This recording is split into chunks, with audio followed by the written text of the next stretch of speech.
Hi hello ജസിയമ്മ വ്ളോഗ്സിൻ്റെ പുതിയൊരു വീഡിയോയിലേക്ക് എല്ലാവർക്കും സ്വാഗതം. രേണുസുധിയെക്കുറിച്ചുള്ള പുതിയ ന്യൂസുകളാണ് സോഷ്യൽ മീഡിയയിൽ മൊത്തം.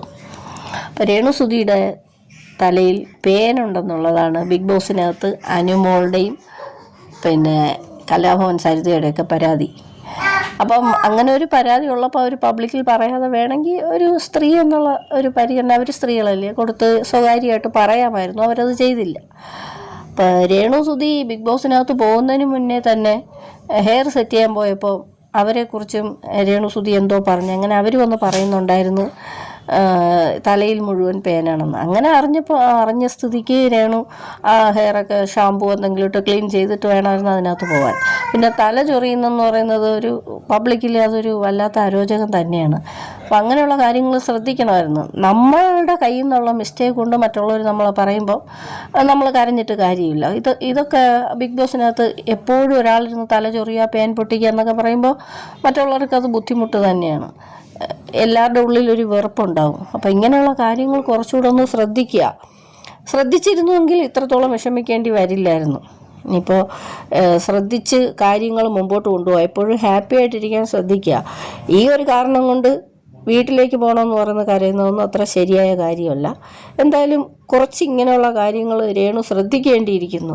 കാരണം എവിടെ കുറ്റം കണ്ടുപിടിക്കാമെന്ന് കാത്തിരിക്കുന്നവരുടെ ഇടയിൽ പിന്നെ കാരണങ്ങൾ കൊണ്ട് ഇട്ട് കൊടുത്തിട്ട് പിന്നെ കരഞ്ഞ് നിലവിളിച്ച് വീട്ടിൽ പോകണം എന്നൊക്കെ പറഞ്ഞാൽ പിന്നെ എന്തിനാ അവിടെ പോയാൽ മാക്സിമം പിടിച്ച് നിൽക്കാനല്ലേ ശ്രമിക്കേണ്ടത്. കുറച്ച് കാര്യങ്ങൾ പിന്നെ ഇങ്ങനെ ശ്രദ്ധിക്കേണ്ടതുണ്ട്.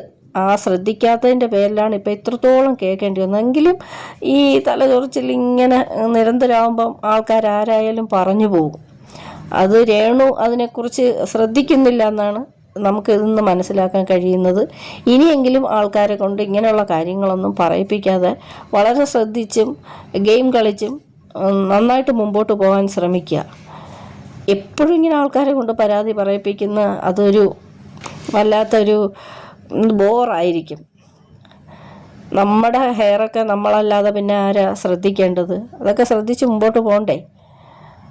എന്തായാലും ഇത് പബ്ലിക്കിൽ അറിഞ്ഞുപോയി. അപ്പോൾ ഇനിയുള്ള കാര്യങ്ങളെങ്കിലും എല്ലാ കാര്യങ്ങളും വളരെ വൃത്തിയായിട്ടും വെടിപ്പായിട്ടും ഹാപ്പി ആയിട്ടും ഒക്കെ അവിടെ മുമ്പോട്ട് പോകാൻ ശ്രമിക്കുക. ചെറിയ ചെറിയ കാര്യങ്ങളിൽ വീട്ടിൽ പോകാൻ നിലവിളിച്ച് കരഞ്ഞാൽ പിന്നെ രേണു ഒന്നും ചെയ്തില്ലെങ്കിൽ ഇപ്പോഴേ ഒന്നും ചെയ്യുന്നില്ല, അപ്പോൾ അവർ വേണമെങ്കിൽ പറഞ്ഞു വിടും. അതിനേക്കാളും ചെറിയ കാര്യങ്ങളൊക്കെ കണ്ടില്ല കേട്ടില്ല എന്നടിച്ച് മാക്സിമം പിടിച്ച് നിൽക്കാൻ ശ്രമിക്കുക. ഇങ്ങനെയുള്ള കാര്യങ്ങളിൽ കുറച്ചുകൂടി ശ്രദ്ധ പുലർത്തുക. എപ്പോഴും ചടഞ്ഞുകൂടി ഗെയിമിലൊന്നും പങ്കെടുക്കാതെ അങ്ങനെ ഇരുന്നാലും അത് അത്ര ശരിയായ കാര്യമല്ലല്ലോ. തലചൊറിയ മനുഷ്യനല്ലേ, 1-2 തവണയൊക്കെ നിരന്തരമായ എല്ലാവരും ബോറടിക്കും. അപ്പോൾ പുതിയൊരു വീഡിയോ ആയിട്ട് കാണുന്നതിലേക്കും ബൈ.